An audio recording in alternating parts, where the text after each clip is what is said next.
Welcome everyone in. Welcome everyone. I'm Jenny.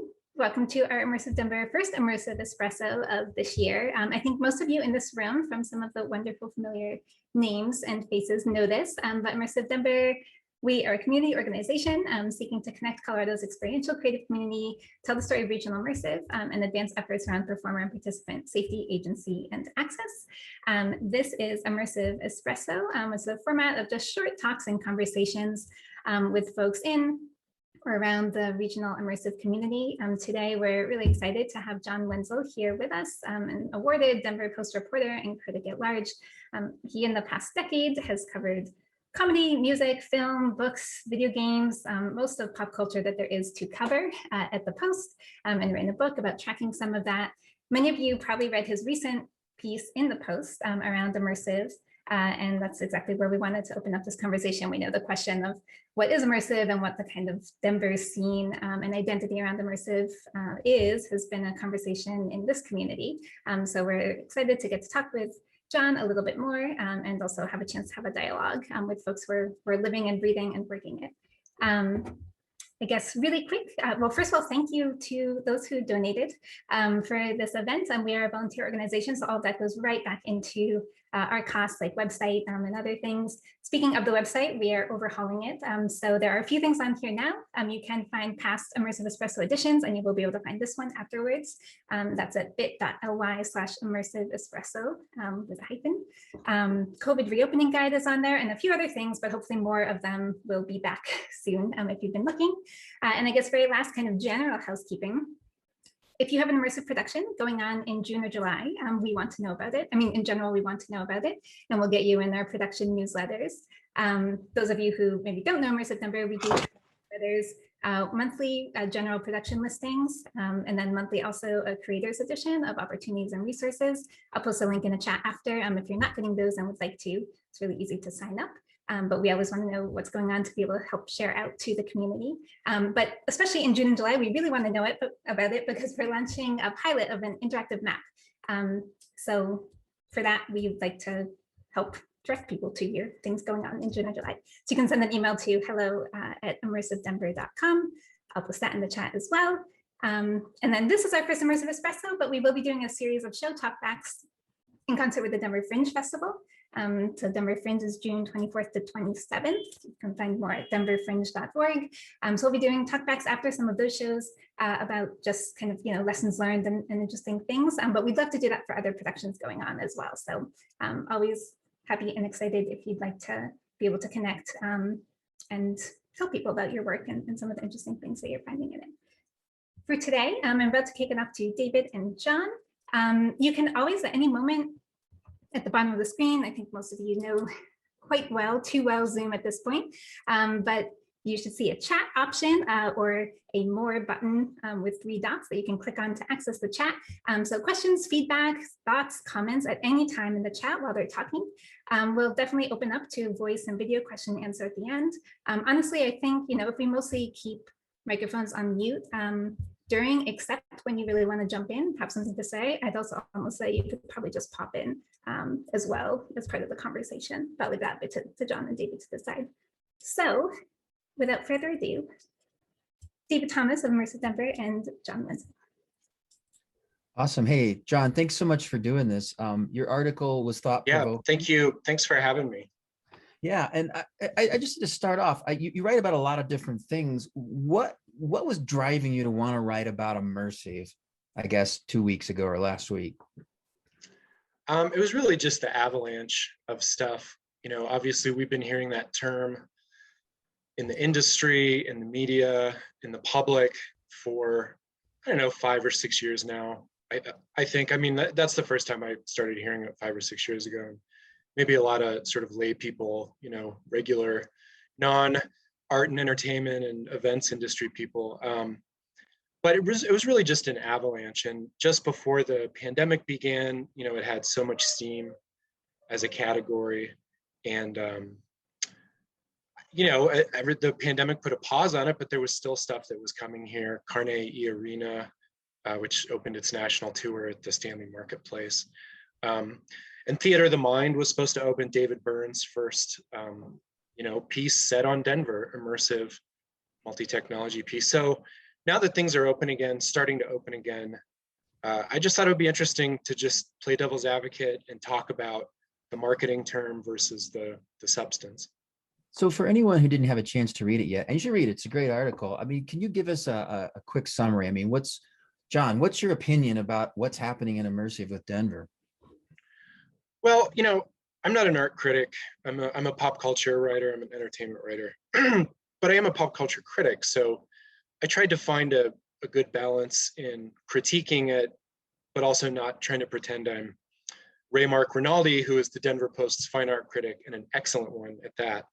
So it was really more of kind of a consumer piece. But yeah, basically just, what is the difference between something calling itself an immersive art installation that is a commercial venture, a gated venture, as people say, and what and a nonprofit venture or a commercial venture that sources local artists and contributes to the art scene in some way. And how should we think about it as consumers? And I took some swings at some things locally. Some of the people on here promote some of them, but I've received a lot of feedback from readers, calls, emails. So I love getting critical feedback and critiques and the whole dialogue. Well, I think that's part of why maybe the article hit a nerve is immersive's new, whatever it is, and we'll talk about that. Immersive's new, and there's sort of a bit of a sense of we shouldn't be throwing stones right now. We should be lifting everyone up. But can you talk a little bit about, from the Denver perspective, where do we need to draw the line where we need to start calling out that's not immersive, that's not good immersive, that is immersive, that is good immersive? Or do we just, it's a big love fest and everybody has to like everything or else? Well, I talked to a lot of people off the record for this story, and a couple of them also on this call, and some of them may recognize some things they told me paraphrased in the article with their permission, of course. But I tried not to read too much outside stuff before I wrote this. So I felt like I was just writing about Denver. Art in America put out an immersive issue about 3 years ago. A lot of other people have written about it, but I tried not to get any of that national, international context, which is not something I usually do. But I'm sorry, what was your original question again? Just remind me. I'm asking you to kind of like reflect on, is immersive new? We should be in it. Everybody's in it together. Oh, right. Yeah. Sorry. Or should we start the process now of separating wheat from chaff? Well, one thing and along with the only wanting to write about Denver thing, one thing I wanted to do in there was not make high and low art binaries, because I studied popular culture at Bowling Green State University. I don't believe in those. I love romance novels and soap operas as much as I love, high art films. But to answer your question directly, I think there is a point at which you can do that. I think these places are asking for our money, time, and attention. And there's competing ones that offer similar products or similar experiences. And you have to be critical about that. And now more than ever, after a year of not being able to go out, after a year of looking at every penny we spend and who it supports, what it contributes to, voting with our dollars, so to speak, it's just important to look at the context. But yeah, I hate to say it, but I think, that was my purpose with the article, was to call a few things out that I did not think were immersive art installations, but were marketing themselves as such. Well, let's talk about one of the examples. I mean, the dueling Van Gogh exhibits, I think, had a special point of art. And by the way, for those who don't know, I think there's 6 touring Van Gogh exhibits now. That are all there's 5, yeah. Sorry to interrupt. Yeah. That's okay. You probably know better than I do. So there's 5 touring the US, and I think there's 6 touring the world. Okay, right now. That makes sense. So what I want you to help us think through is not whether the interactive or immersive Van Gogh is good in and of itself. I want you to talk about, from the ground level at Denver, is it good for Denver Immersive to have these big tentpole events that are costing a lot of money and creating a lot of excitement? Is that good or bad for Denver Immersive? Why or why not? That's a really good question. I don't know that it's bad for Denver, because obviously the market bears it, you know, from a touring hub perspective. A lot of big things come here because we have a great art scene. People here spend a lot of money. They're very connected. You know, the NEA always gives us high marks for participation and support and things like that. At the same time, you know, it's money, and some of these places won't announce how much tickets are, where they're playing, when they're playing, until they get an assurance that they're going to make X amount of dollars here. And that's kind of, to me, that's not a totally transparent and accountable thing to do. Yeah. And, you know, it's like, you know, Live Nation, one of the promoters here, doesn't release ticket prices when it announces shows. And I just don't think that's fair to the consumer. And the more they get away with it, the less people remember the way it used to be. So I think it's important to hold things accountable. But with the Van Gogh exhibits, it's like, I don't know, if you love that stuff and it makes you happy, go ahead, go to it. You know, you want to go to the Sistine Chapel thing. I think that may have been at the Stanley. You know, go to it, but recognize it's not the article, it's not the art, and you know, don't confuse it for that. It's a magic lantern, you know, updated. It's phantasmagoria from the 18th and 19th century, updated. And that's fine. You know, VR is fascinating. You know, just like at the Stanley, they had Carne Arena. Mind-blowing, great. But so there's some questions rolling in here, and it's actually right along the way I'd like to go. Is so, you know, you write for the mass, right? Like you say, you're not writing for the people on this call specifically. You're writing for the average reader in Denver that's got some money in their pocket and they want to figure out where to send it. And James actually asked a great question. Does it set these false expectations? Like if people say, oh, that Van Gogh thing is immersive, it sets an expectation around ticket price, it sets an expectation around the experience, and it sets an expectation around the overall production. How does that play out? And maybe to an easier way to think about that is, we know now that if you go see Taylor Swift at McNichols Arena, that's not the same thing as seeing a garage show at, you know, some dive bar. Right. But I think there's a concern in the immersive community that we're going to get blown away. So if it's not super high produced, high everything, people are going to be like, well, that was kind of lame. Yeah. I mean, and that's another thing I more or less said in the article, is I think there's a dilution fear of, you know, this flood of stuff, this fire hose of stuff coming into the market. It could dilute things that describe themselves as immersive art installations that would have fit that bill 20 years ago when the term was really emerging in like experimental fine art, gallery art, sculpture, and theater. But, you know, it's just a term, and it you know, immersive art has always been around since stained glass and opera and things like that. Literature could be immersive art, but it's just kind of what it's called now. But yeah, I think there's a danger, and, you know, you get used to, you're trained to think of something like Meow Wolf as immersive art, or you're trained to think of, you know, if anyone here was going to these experiments at Gogh or Rhinoceropolis, you know, a decade, 15 years ago, which is kind of where Meow Wolf was partly inspired by them, Casa Bonita, you know, a lot of places in Colorado. So yeah, I do think it can dilute it. But again, it's hard to make this distinction. It's not, on the one hand, it's not a value judgment, it's an observation. Because I love haunted houses. I love, you know, quote unquote, cheap thrills and scares and things like that. And on the other hand, I think there is a point at which it's just too much, and the term starts to become meaningless. So I mean, what do we do about that? You know, and I don't mean from the inside crowd, I mean for the mass market, because everyone's trying to build audience. Do we need a new term? Has immersive been co-opted? What do we do? What do we call the things that we like locally that we want to grow? I'm not sure immersive by itself is meaningless. I think it is still valuable. And I think there's a danger in swinging too far the other way and being elitist and whatever about it, and being like, anything, you know, you don't want to drive people away. Obviously, you want to bring people in, and these, honestly, these things can call themselves whatever they want. You know, that's their right. But it's like, I don't know, you know, if you call yourself an immersive art installation, that's more specific than just immersive. And if you're saying that and you're not really that, you know, I mean, it goes back to that old debate. What's the line between art and entertainment?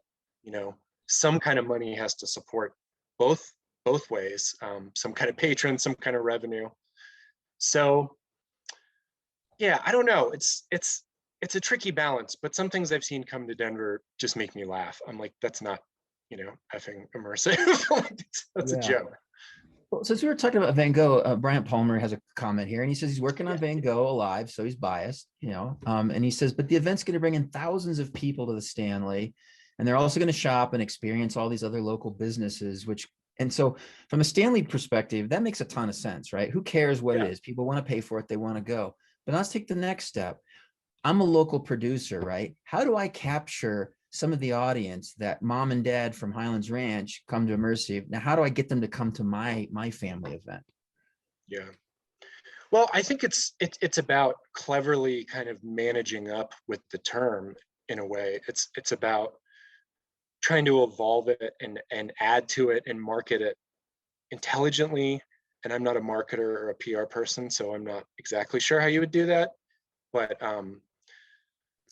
if you want to get mom and dad from Highlands Ranch out to something, maybe appeal to stuff they're familiar with and make comparisons, whatever, Cirque du Soleil meets XYZ or something.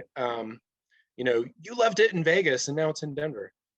And as Bryant said, what's the harm in creating jobs and revenue and helping businesses? You need it now more than ever. Honestly, there is no harm. But the Stanley is a good example because venues also train people to expect a certain type of programming.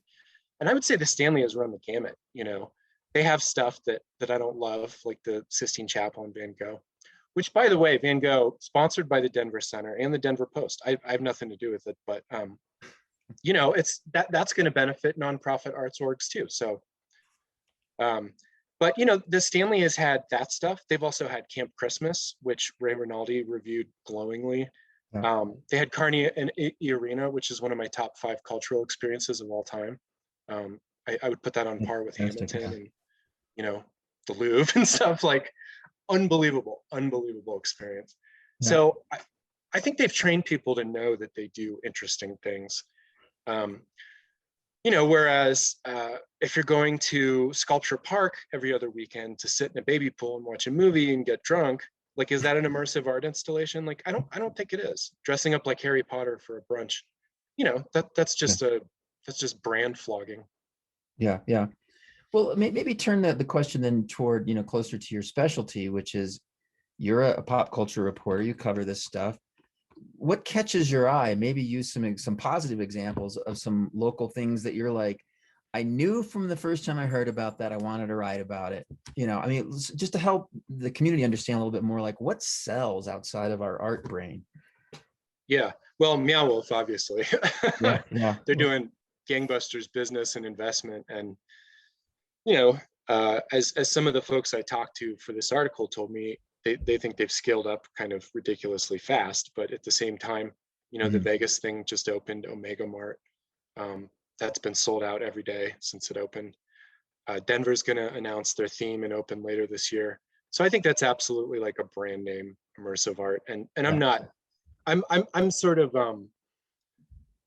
I won't say neutral, but I'm sort of waiting to see how Meow Wolf operates, because there's been a lot of good and a lot of bad said about them so far. And I don't know how it's going to play out when they open, but they're definitely one of those. I do think that these sort of stunts and, sort of shticky things sell really well, even if they're not immersive art, but, blindfolded dinners, candlelit dinners. That's what a lot of people think of as immersive. But I think VR is increasingly going to, take that over, and it's going to be like truly immersive. Like, like Carne Arena, I didn't know where I was for like 20 minutes. I mean, yeah. Or I was somewhere else, but I was truly like living in the moment. I was not thinking about literally anything else. I'm curious about that. On face value, were you excited about Carne when you went into it, or were you amazed by it once you'd been through it? I mean, I knew it was ballyhooed, but I don't, before I saw Broadway's Dear Evan Hansen, it had won some Tonys and whatever, and I hated it. So like, I try not to take that. I take all that stuff with a grain of salt the size of Gibraltar, but Yeah, I went in critical, although I do like the work of Alejandro Inarritu, who created it, um, and I'm a gamer, so I've been playing games in VR my whole life. Well, not VR my whole life, but digital worlds, video games. Um, but no, it was the experience that blew me away. And notably, it wasn't just a VR experience. It had art installation elements. You know, you walk into a cold room. It's about undocumented immigration and the violence and trauma that immigrants experience on the border. And you know, it did have a pretty strong political bent, which I happen to think was brilliant and timely and relevant. And but you go in, you know, there's shoes from actual undocumented migrants lined up in a room where they patterned after where they put them when they capture them, or you know, whatever, border patrol. And there's facts and personal stories, and it's very powerful and impactful. Then you go into the digital world. You take your shoes off, you're walking in sand. It's hard to describe, but I mean, it blew me away. And it's a different experience for everyone who does it. It's a unique experience based on the coding and stuff.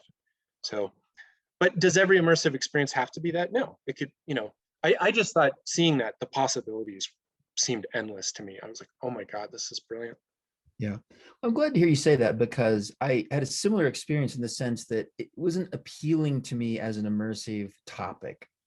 I mean, I went to it because I know Off Center does great work. I know Stanley puts up good stuff, and I went to it and I was blown away by it. And so I think that that's probably a piece of the puzzle we're trying to put together here, which is at the end of the day, the content of the experience matters, not just the, I mean, the wizarding brunch, whatever, probably is easier to remember, but maybe not as much fun. So with that in mind, I'd actually like to ask you, you know, here's your chance, take your shots. What should local immersive producers be doing to help advance what you would think of as something that will be successful or you know, good, versus what do we got to stop doing now before they become bad habits?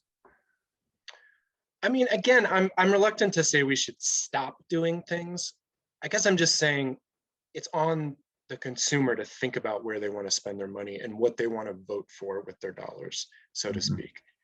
But to answer your question, I think, you know, think about local artists, and a lot of these companies are, you know, local, and there is creativity and craftsmanship and artisan qualities to it. It's all of these things have an element of creativity, but I think actual, you know, artists, many of whom were utterly screwed by the pandemic, just like musicians, zero outlets for anything, hemorrhaging money, very little support. These people could use your help, you know, you know, a lot of galleries are being helpful with that, foundations, Redline, people like that. But they, you know, it's like a daily thing. They get a commission, they're looking for food the next day. So I think extending a hand to local artists is really important, and all different types of artists, diverse artists with diverse viewpoints, whatever that means. I think being thoughtful and maybe trying to partner with other people, and Denver's very good. I think about collaboration more so than some other cities I've seen. You know, talk about the Austin or the whatever of whatever. We're the Denver of Denver, you know, we're so geographically isolated. And I think that gave us a big chip on our shoulder for a long time. And it made us work really hard to generate our own culture, even as we had this cowtown, you know, sort of paranoia. But I think that's been a good thing, because we really do have an identity, I think, you know, despite all the change and gentrification and population explosion, we do have a really strong artistic national identity. I mean, look at the stuff that comes here, to the art museum, to MCA Denver, to all the smaller galleries, the theaters, you know, all the stuff that's premiered at Bunport and Curious, and I mean, new play festivals. Like we're a really good market. So, I mean, you've written widely about Denver, and clearly you're a huge advocate for the arts and entertainment community here. What is the Denver identity? I think it's entrepreneurial. Yeah. I think it's willing to fail. You know, I think it's a lot of reinvention. I'm from Ohio. I spent the first 23 years of my life in Ohio. I'm sorry. And there it's kind of just like, you're from Ohio as well? No, I've been to Ohio. And there it's kind of like, well, this is the way things have always been, and this is the way they'll always be. and that's a sweeping generalization, but when I moved out here, that myth of the American West felt very real. I've been out here for about 21 years. And, just, you don't like something, tear it down, build something new. And again, that's for better or worse, historic preservation, yada, yada. But it just feels very adventurous and not locked in the past and not tied to previous traditions. And maybe that's not a great thing. Some people come here and they're like, wow, your oldest building is like as old as our newest building or whatever. And it's like, sweet, thanks, Boston. But like, I think there's strength in that. Just, we raise stuff and build on top of it. And whether that's standing on the shoulders of giants or having cultural amnesia, I don't know, but it's made for an interesting churn. Yeah, that's great. You got a couple of hits on the Denver of Denver. I think you got a t-shirt there. As long as we can put Lucifer on it. Well, of course. I mean, what else? Our public art is a huge part of our identity too, I think, especially since Visit Denver and the CTO started using it in their own. Yeah. We've got a blue bear, a blue horse. I think we need one more thing. Maybe we'll have an immersive something.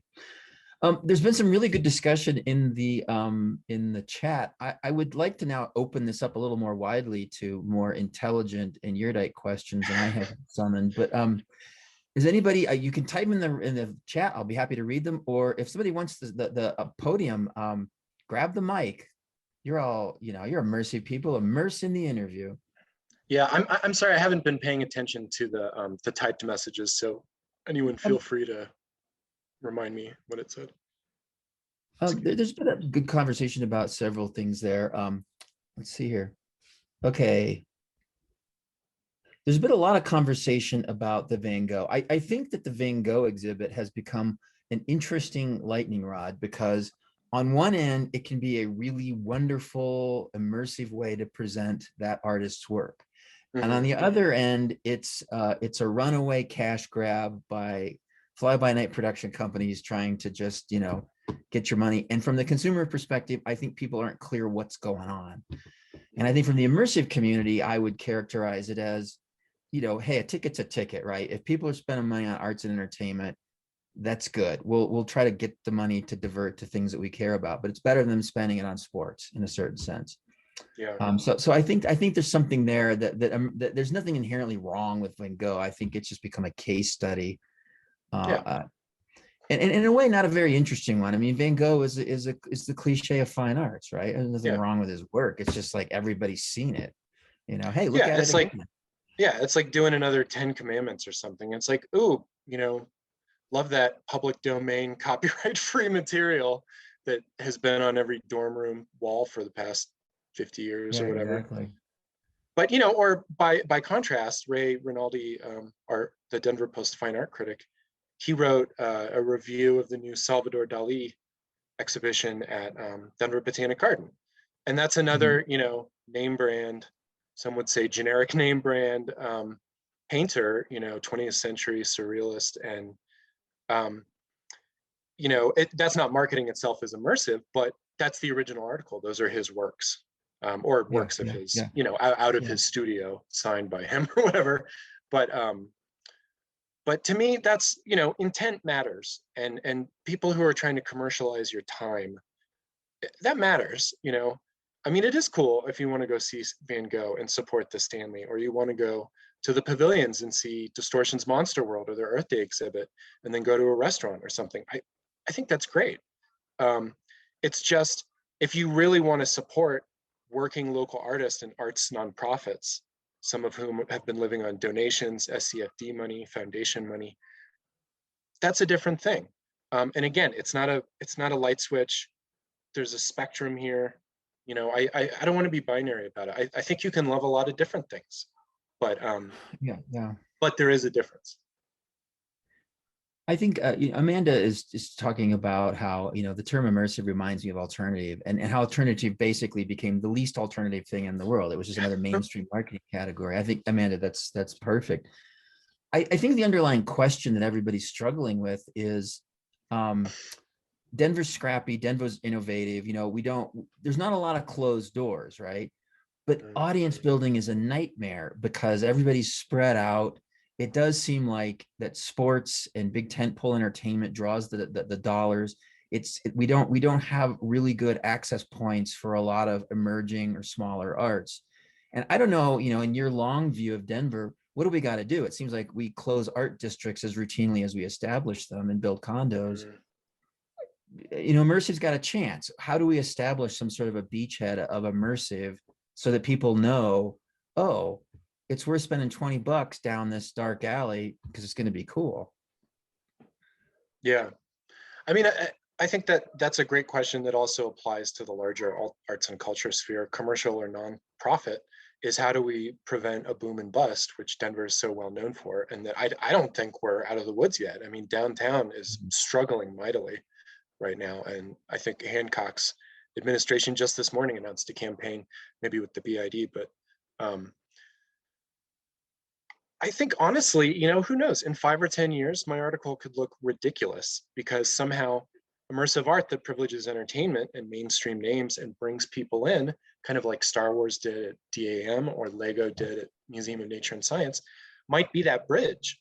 Your average Broncos fan who doesn't really attend many museums or theater shows or whatever, they might see something like that and be like, oh, cool, I can relate to that, I like that, and then they might start going to more museums, or but at the same time, that could have the same effect as a free day at the Denver Zoo, or I mean, a lot of other people are trying to do these things and reach out, build capacity, widen access, widen appeal, and it is very difficult. You're right, Denver we're isolated.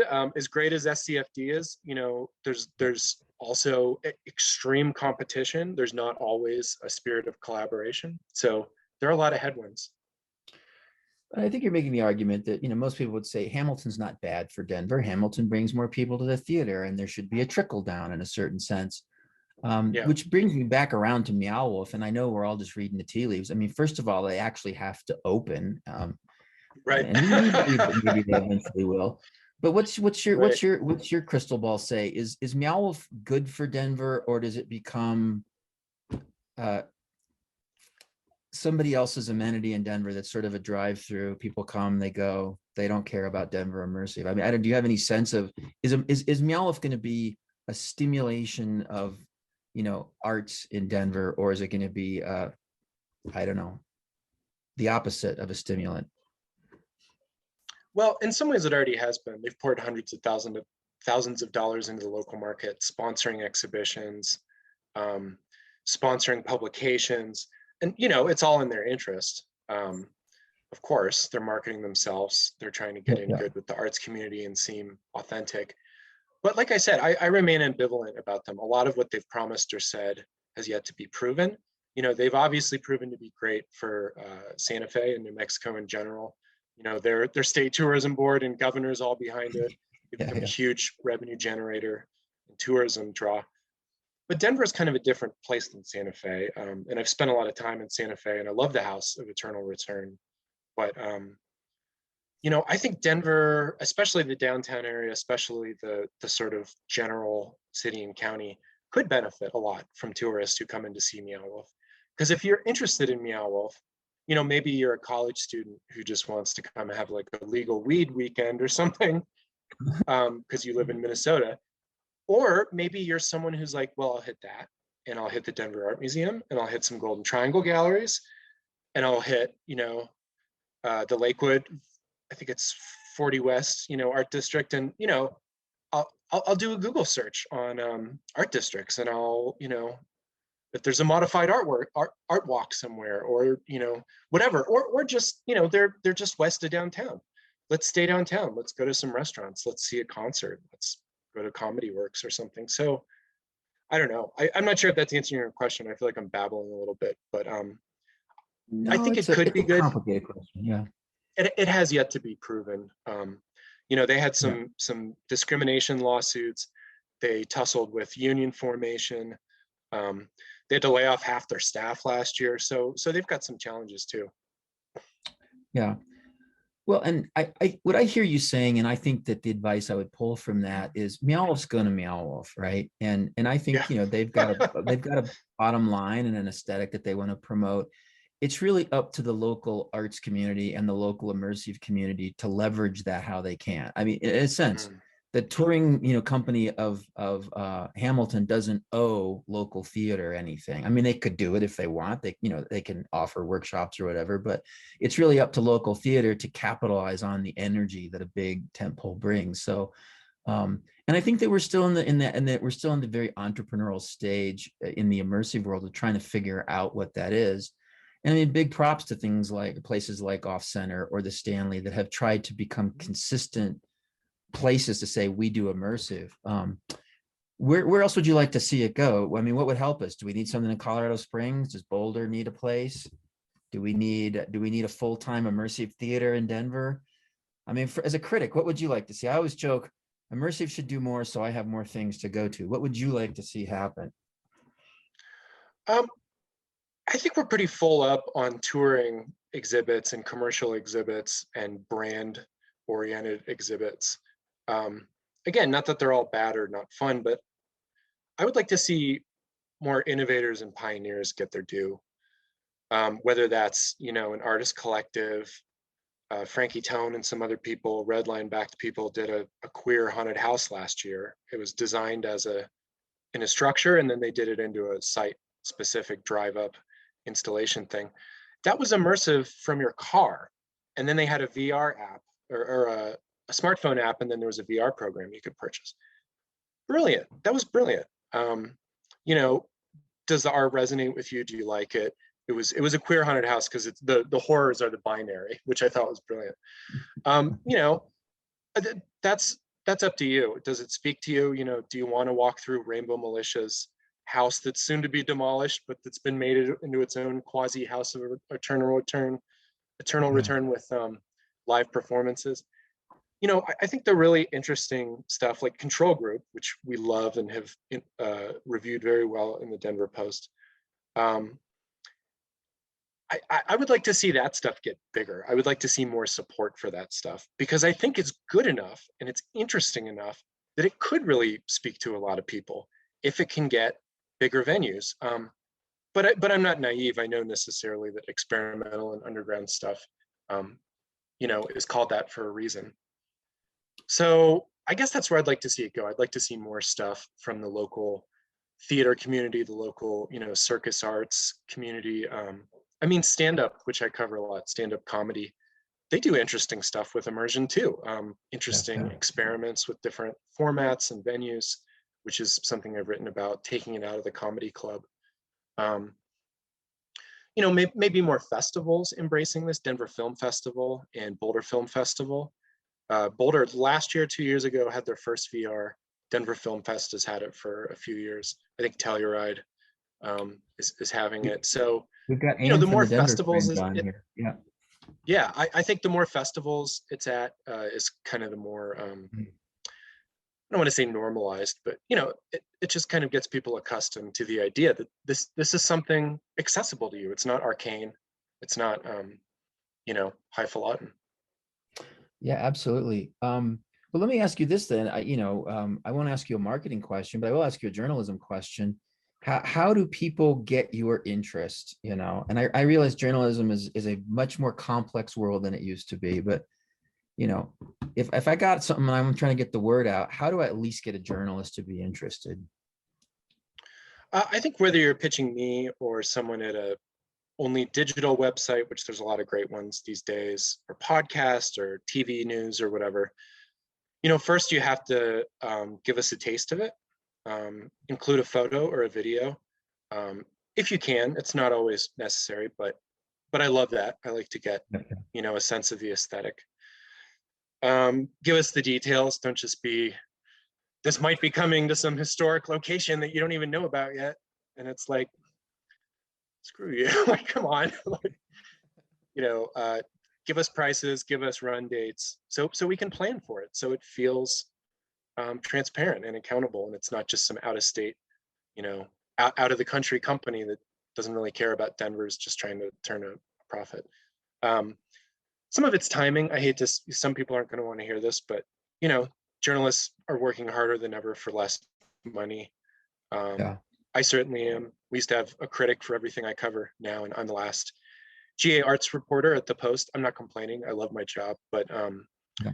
you know, just understand that a lot of journalists they get a lot of great ideas every day, and sometimes they can't write about them all. And it's not because your idea isn't good. It's because they're just slammed. They already made plans for something.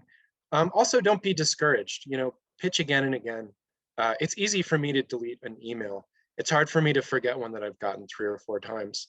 And I mean that, like, it doesn't annoy the crap out of me, you know, getting a bunch of phone calls or hounding me outside of work or something, which some people have done. You know, calling me on the weekends. Don't do that. But you know, it's good to remind people and just be accessible and say, you know, just basic PR marketing tactics. Just, you know, try to be useful to us. But I also respect that, you know, a lot of a lot of everyone is working really, really hard. And, you know, I want to honor that too. I am responsible to my readers. I'm responsible to the people I cover. And I'm only as good as I am relevant and accurate. So it's kind of a two-way street, but I think getting the media's attention now is, what do you have that's different?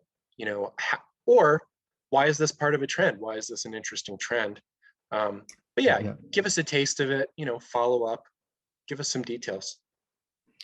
I think the trend thing is a good one. I think people miss that sometimes. You know, I mean, when Meow Wolf starts to generate stories, you got to cover those, I guess, because it's big. But you probably would like to write about something that's not Meow Wolf too. You know, so yeah, well, they're really interesting. So I actually kind of don't mind writing about them, but I don't want the frequency of my coverage. You will get tired of it. You'll get tired of it. You're right. You're right. You're totally Nostradamusing the future. But I don't want the frequency of my coverage about anything to imply, you know, endorsement. It's just some things are too big to ignore, you know. Some things are big. Yeah. Like if the Broncos suck, we're still going to write about them because people love the Broncos. So yeah.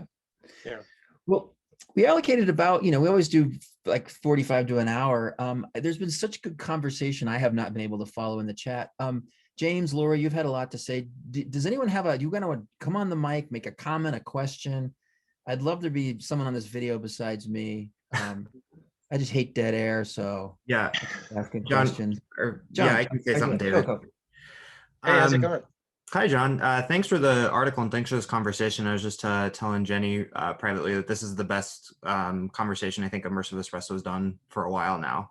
Super insightful. But one of the things that I've had in conversation with other people working within this industry is when Meow Wolf comes in, how do we as local artists respond to that? Because right now, when we talk about you saying that you're going to be writing articles about them, or we see where all the funding is basically kind of going to, do you think that we'll start seeing local organizations starting to adhere to the style and aesthetic of Meow Wolf because they know that's going to get people in? Or will we be able to create some sort of subversion to that and start seeing more openness to, you know, experimental art that isn't within the Meow Wolf context?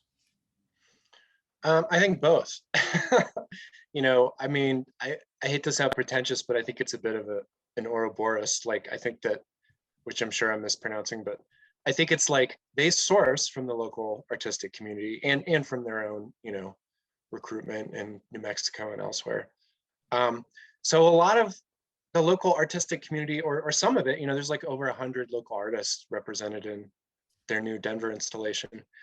You will see some Denver art in there. You will see the aesthetic that in some ways was codified in Denver in our underground venues, in some of our, you know, more forward-thinking galleries and, you know, art centers and stuff.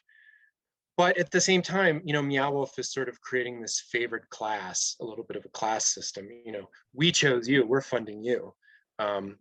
But, you know, you have to either work up to us or justify yourself or, you know, work on your own and compete with us. So I think the second part of your, you know, question is important too. I think some artists may start aping that style, you know, for commercial reasons, for saleability reasons. But, you know, every trend has a backlash and every backlash has a backlash. And Meow Wolf's absolutely big enough that there's going to be a backlash. And Denver's absolutely ingenious and scrappy enough that it will come up with a really interesting backlash, because we do have a really strong warehouse and house party scene. And, I mean, there's a lot of insane stuff happening right now. Stuff I used to see in Detroit, people painting whole houses that have been abandoned. It's really exciting, but it's all over the map. I don't know. I'm sorry if that didn't answer your question. I think it's going to be a case-by-case basis, but I think local artists should, in some ways, if they want to, resist Meow Wolf. I mean, one point to that, John, is we all saw what happened with the DIY spaces after the ghost ship fire, when Rhinoceropolis was evicted, when a lot of us who were living in warehouses had to go into hiding. Yeah. And I think that we have an opportunity as locals to use Meow Wolf to push the city to do better, to push for more funding. The city, at the same time that they were attacking the local community, was embracing Meow Wolf. And I think that we need to continually put that in their face and point that out to them and demand support, because we deserve support too. Meow Wolf got a lot of support in their early days, and that's part of why they exist. So if we want to grow to that level and be on that level, which we're sort of being pushed to do, we deserve support too. And I think that you don't ask, you don't get, you know what I mean?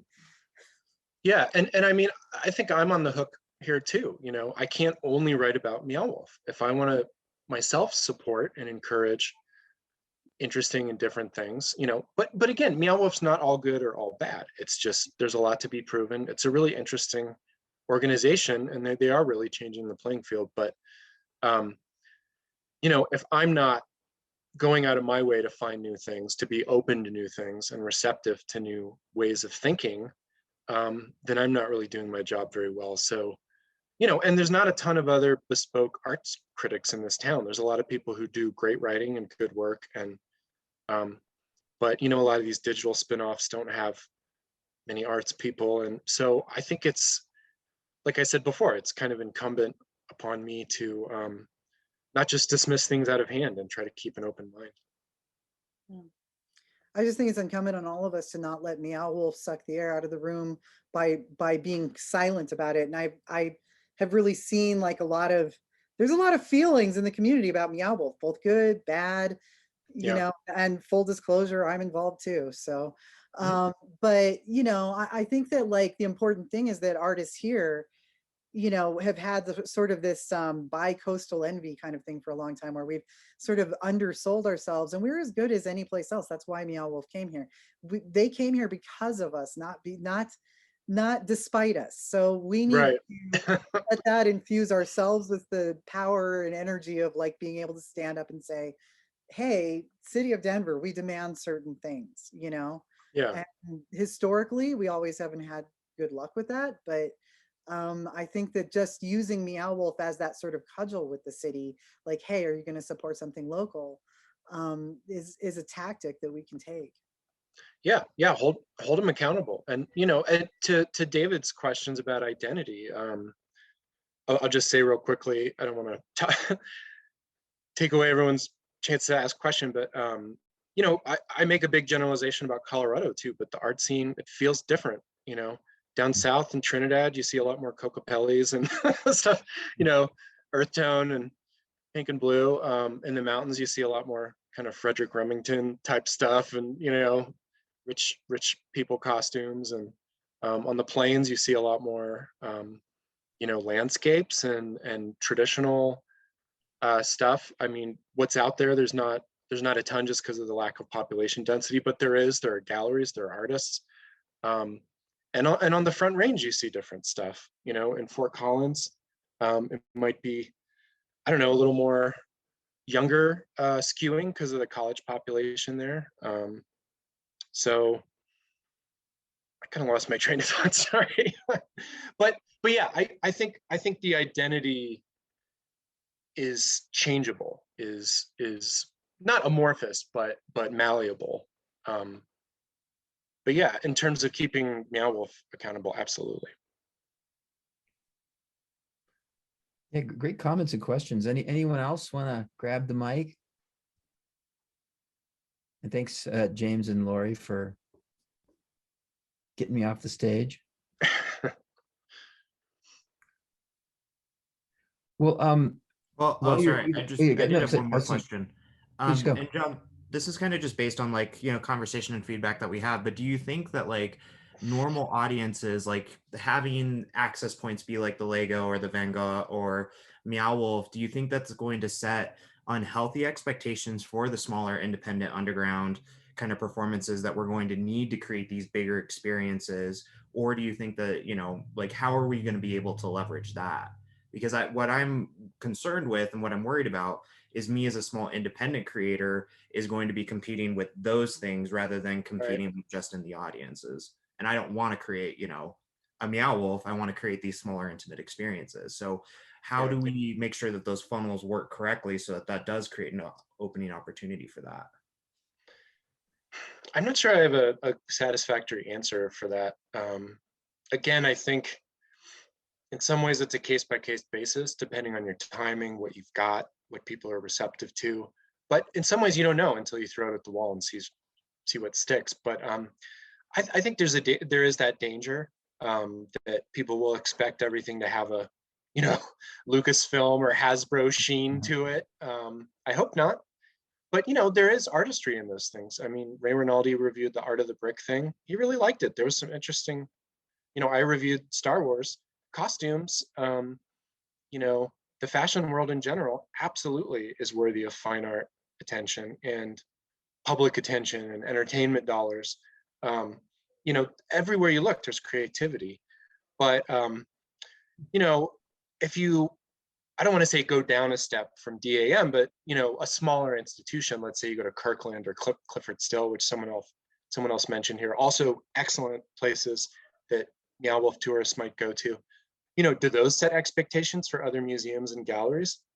Maybe. Is that a bad thing? I don't know. I think the level of Denver output and creativity and, you know, entertainment options, all that stuff, the bar has been raised since we've had so many transplants from the Midwest and Texas and California, and the city's just gotten bigger and there's more money here. You know, it can be a drawback, but it can also be good. It can open up opportunities. Now, the pandemic notwithstanding, because the pandemic really upended a lot of stuff, but I don't think it is definitely a bad thing, but it could be a problem for smaller artists. Yeah, I'm just not sure yet. Yeah, fair enough. We probably got time for one or two more quick questions. I know Jenny needs to jump in and plug the work Immersive Denver's doing. So It's not really a plug. Actually, now I'm almost embarrassed because I feel like, oh, we should actually just maybe schedule time to talk with John and figure this whole thing out. But I will say it because it's something that is open for feedback right now. So if you will all forgive that it is very much in progress. We had started working on a forum. This is more apropos to a part of the conversation earlier about the, like, you know, is the term immersive enough, or just where some of the confusion, ambiguity lives there. So we wanted to start requesting for our production listings. We will still list productions that don't fill this out, but we hope that over time, since we'll list the ones that do first, it'll start to be a little bit of a push, that people fill out a form that has a few things about expectation setting for audiences, including like a question as general as what makes this immersive, but also some things about sensory accessibility and, you know, is it you know, accessible via public transit, or just what people can expect when they are thinking about attending an event. So I'll throw the link in the chat. It's just right now it's Google Doc where you can comment and add stuff, and I think it's all in like suggestions mode. But we would love any feedback there. And actually, I really, John, if it might be okay, it really seems like actually with some of what you were talking about, it might be good to connect, you know, some of those things of what you would be looking for as a reporter on this work feels like maybe some of the things that we want audiences to, you know about as well. So I might ping you separately for that. But for all creators as well, we want it to be short enough that it's not kind of a huge burden to just fill all this information out. We'll still take press releases for all the things about, you know, like what dates are the show and that kind of stuff. But hopefully making something that's useful and relatively quick, but also just helps audiences know what they can anticipate, including around, again, like access needs or other things. So I'll post the link in the chat there, but that was it. Back to you all. awesome. So I'm gonna give you like a mental count here if you want to ask one last question. Otherwise, I'm trying to think of a real zinger, John. I'm like, just want to like take you down, cut you down to size. But I Yeah, actually would say to please the do. opposite. I really Get in appreciate line. you. Yeah, you get enough of that. I appreciate you looking Daily. at immersive art and entertainment as a category even worthy of coverage. Oh, yeah. And I think it's Jenny and Christine and I have talked quite a bit about this, but we look at immersive as this wonderful intersection of creativity where anything is possible. And so in a certain sense, if you're stuck doing musical theater and you want to do something new, come on over to immersive. If you're stuck doing painting or sculpture and you want to do something new, come on over to immersive. So we like its fuzzy edges, and I love the way you characterize the Denver style. So I don't know. I'll give you the last word, and then we'll wrap it up. And there will be a recording of this, so people can go through and scrutinize every single thing that you say. So Excellent. yeah, All my mispronunciations. Yeah, I mean, I would just say thank you very much for having me. I'm, honored that you would want to hear more of what I think about this. But like I said, I'm only as good as I am responsible to my readers. So first and foremost, I think I want to be an advocate for the general audience. That's what the Denver Post is. We're a mainstream, general audience publication. And if we ever forget that, then we're not really serving our readers. But at the same time, I'm an arts reporter. I'm a critic at times, and I write commentaries and reviews. So, I do have a stake in the art scene here. I want it to thrive. I love it. I've been part of it for 20 years. So, I would love to be proven wrong about things that people disagree with me about. And I would love to find out new ways of looking at things. So I think this is very much a road that we're all still taking, and we're not exactly sure where it's going to go. But to further the metaphor, there's some crazy stuff on the side of the road. It's like I'm taking tons of pictures. Absolutely. Well said. Well, thanks again. And I think people know how to reach you. You just Google Yeah. his name, Denver Post. First initial, last name, denverpost.com, or Twitter, just hashtag or at John Wenzel. So awesome.